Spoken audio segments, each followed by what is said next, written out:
Bonjour à tous et à toutes et re-bienvenue sur la chaîne de l'Archimage. Aujourd'hui, on va parler du Secret Lair tant controversé de Walking Dead qui nous a été annoncé il y a quelques jours par Wizard of the Coast. Vous vous demandez sûrement pourquoi votre Archimage préféré a décidé de se mettre sur son 31 pour cette vidéo. Eh bien, c'est pour rendre hommage au professeur qui est un des plus grands YouTubers de Magic à travers le monde et qui m'a vraiment donné un bel exemple avec son vidéo. Je sais que c'est quelqu'un qui peut être émotionnel là-dessus, tout comme moi, et je vous le dis, le premier vidéo que j'ai enregistré là-dessus était probablement beaucoup moins posé que la version que vous vous apprêtez à écouter, mais je trouvais ça important de continuer à faire un effort pour vous et de vous donner vraiment les faits en tant que tels et non pas simplement ma simple réponse émotionnelle à moi face à ce qui se passe, face à mes inquiétudes, pour ce que ça veut dire pour le futur de Magic, et donc bref, c'est ma petite façon à moi de lui faire un clin d'œil et de lui dire merci de me donner le bon exemple et de rester sur le droit chemin. Alors, comme je vous l'ai dit, aujourd'hui, on va parler du Secret Lair de Walking Dead. Comme vous vous en doutez sûrement avec l'introduction que j'ai faite, je ne suis pas un grand fan de ce Secret Lair. Pourquoi? Il y a plusieurs raisons à cela. La première raison est très simple et elle s'applique à la majorité des Secret Lair qui ont été sortis jusqu'à maintenant, c'est-à-dire qu'ils sont vendus directement par Wizard of the Coast vers les consommateurs, en court-circuitant complètement les magasins locaux qui, vous le savez, sont très chers à mon cœur, sont importants dans mon expérience de Magic, dans la vôtre aussi, j'en suis sûr, et donc je trouve ça déplorable que Wizard of the Coast décide de les court-circuiter pour vendre ces produits qui sont, on va se le dire, probablement très profitables pour eux puisqu'ils sont toujours vendus à maximum capacité. Il y a des gens à travers le monde qui recherchent ces produits et on doit se le dire, il y en a qui ont été très intéressants par le passé, d'autres beaucoup moins, mais bon, bref. C'est mon point de vue sur le produit en tant que tel et sans oublier le fait qu'il n'est pas disponible partout dans le monde. Donc il y a des joueurs à travers le monde, certains de nos collègues, de nos amis, bref, des gens qui gravitent dans notre communauté qui n'ont tout simplement pas accès à ce produit et je trouve ça vraiment très déplorable. Mais qu'est-ce qui fait que je ne vous en ai pas parlé avant et que je n'ai pas fait une vidéo pour faire une sortie contre les Secret Lair en général et que je vous en fais un pour celui-ci? Eh bien, c'est très simple. Je suis assez honnête avec moi-même pour comprendre que Wizard of the Coast est une compagnie, qu'elle est là pour faire des profits et que bon, c'est une façon comme une autre d'aller en chercher directement et bon, bref.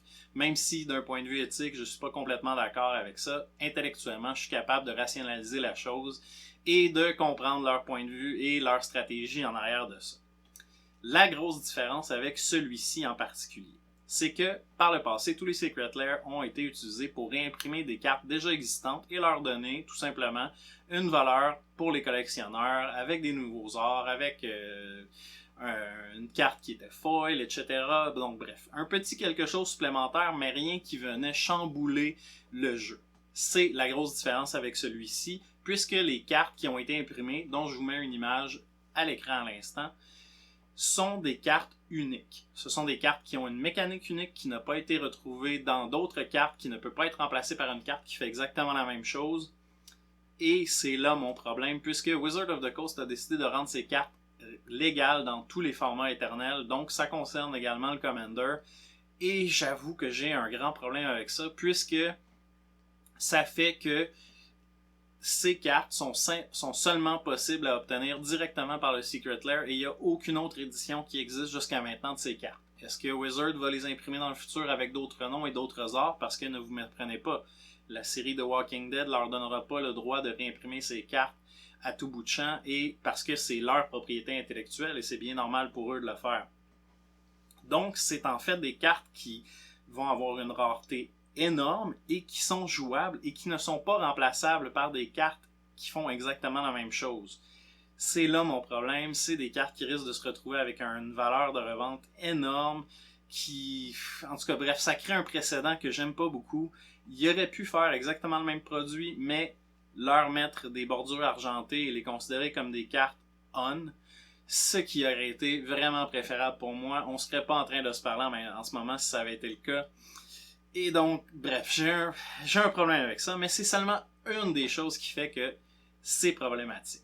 La deuxième chose que je trouve qui est problématique, c'est les cartes en tant que telles, les arts qu'ils ont décidé de mettre dessus. Ce sont carrément des personnages de Walking Dead. Et là, ne vous me prenez pas, je suis un très grand fan de Walking Dead, que ce soit la série ou les comics.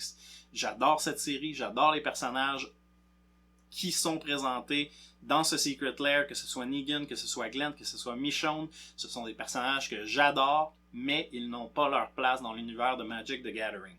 Et c'est quelque chose d'autre qui ouvre un grand précédent, puisque dans le passé, on a eu beaucoup de clins d'œil à des personnages de ce genre, que ce soit, je pense par exemple à Emery Lurker of the Loch, qui est en fait une représentation de Magic, de la Dame du Lac, tout simplement, des légendes arthuriennes. Et ça, j'ai toujours trouvé ça très intéressant, j'ai toujours trouvé ça très habile, très fin, mais là, on se retrouve avec carrément un art représentant Negan sur une carte de Magic the Gathering, et autant j'adore The Walking Dead, autant je considère qu'ils n'ont pas leur place dans l'univers de Magic, et ça vient retirer à mon expérience.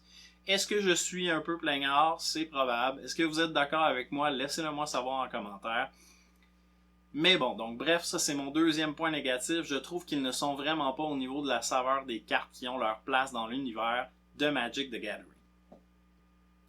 Et on est en droit de se demander ensuite, est-ce que Wizard of the Coast va répéter l'expérience, puisque, on se le cachera pas, ils vont vendre absolument toutes les copies qui vont imprimer de ça, puisqu'il y a assez de fans de Walking Dead qui existent, il y a assez de gens qui n'ont pas le même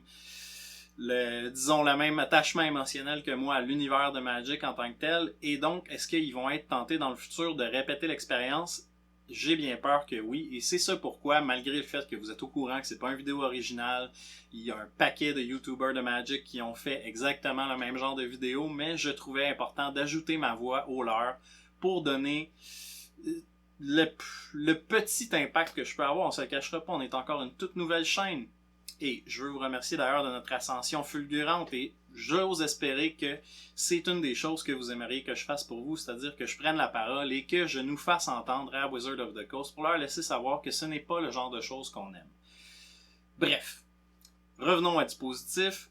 Au niveau des arts, vraiment magnifique, très beau, très bonne reproduction des personnages en tant que tels, à part peut-être Glenn, que je trouve qu'il a un peu le visage bizarre, mais à part de ça, c'est très beau. Pour ce que c'est. Et bon donc, voilà. Je vous écœurerai pas avec du négatif plus longtemps. Vous le savez, je suis un gars qui est très très positif, et c'est toujours l'angle que j'essaie d'utiliser sur tout ce dont je vous parle. J'essaie de rester dans le positif, mais là, vraiment, je ne pouvais pas pour ce produit. Il y a des choses, j'ai mes limites comme n'importe quel humain. Alors, si vous êtes d'accord avec moi ou pas, laissez-le moi savoir en commentaire. Abonnez-vous à la chaîne si vous voulez voir du contenu positif sur Commander, sur Magic the Gathering en général.